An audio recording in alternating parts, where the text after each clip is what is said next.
ഇതിപ്പോൾ നമ്മൾ ഹെയർ പാക്കായിട്ട് എടുത്തേക്കുന്നതാണ്. ഇതിൻ്റെ അകത്ത് വരുന്ന കണ്ടൻസ് എന്ന് പറയുന്നത് ഹെന്ന പൗഡർ, നീലയമരി പൗഡർ, നീം ലീവ്സ് പൗഡറുമാണ് ഇതിനകത്ത് വരുന്നത്. മെയിനായിട്ട് നമ്മളിത് എടുക്കുമ്പം എല്ലാവർക്കും ഇത് കോമ്പിനേഷൻ പൗഡേഴ്സ് എല്ലാം ഓക്കെ ആയിരിക്കും. പക്ഷേ നമ്മൾ എടുക്കുന്ന സ്കാൽപ്പിൻ്റെ കണ്ടീഷൻ നോക്കിയിട്ടായിരിക്കും അതിൻ്റെ അകത്ത് യൂസ് ചെയ്യുന്ന അഡ്ജുവൻ്റ് എടുക്കുന്നത്. അതായത് ഇതിപ്പോൾ എടുത്തേക്കുന്നത് എഗ്ഗാണ്, ഫുൾ എഗ്ഗ് എടുത്തിട്ടുണ്ട്.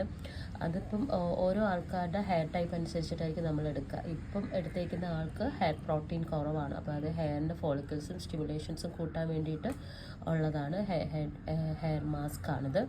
അതുപോലെ തന്നെ നമ്മൾ അലോവേറ ജെല്ല് യൂസ് ചെയ്യും, തൈര് യൂസ് ചെയ്യും, നാരങ്ങ നീര് യൂസ് ചെയ്യും. നാരങ്ങ നീരൊക്കെ യൂസ് ചെയ്യുന്നത് വെച്ചാൽ ഇൻഫ്ലമേഷൻ കണ്ടീഷൻ, അത് ബോഡിയിൽ പെട്ടെന്ന് നീരൊക്കെ വരുന്ന ആൾക്കാർക്ക് നമ്മൾ നാരങ്ങ നീര് കൂടെയൊക്കെ ആക്സ്. അതായത് നമ്മൾ നോക്കി ഓരോ ആൾക്കാരുടെ ബോഡി കണ്ടീഷൻസും അവരുടെ ഹെയർ ടൈപ്പ് നോക്കിയിട്ടായിരിക്കും നമ്മൾ ഓരോ ആൾക്കാർക്കും ഹെയർ പാക്ക് ചൂസ് ചെയ്യുക. അപ്പം ഇതെന്ന് പറയുന്നത് നമ്മളിപ്പം ചെയ്തേക്കുന്നത് ഹെയർ പൗഡറിൽ എഗ്ഗാണ് യൂസ് ചെയ്തിട്ടുള്ളത്. പ്യൂർലി എഗ്ഗ് മാത്രമാണ്, പൗഡറും എഗ്ഗും 3+ പൗഡർ പ്ലസ് എഗ്ഗാണ് ഇതിലിപ്പോൾ പോയേക്കുന്നത്. നല്ല റിസൾട്ട് ഉണ്ട്.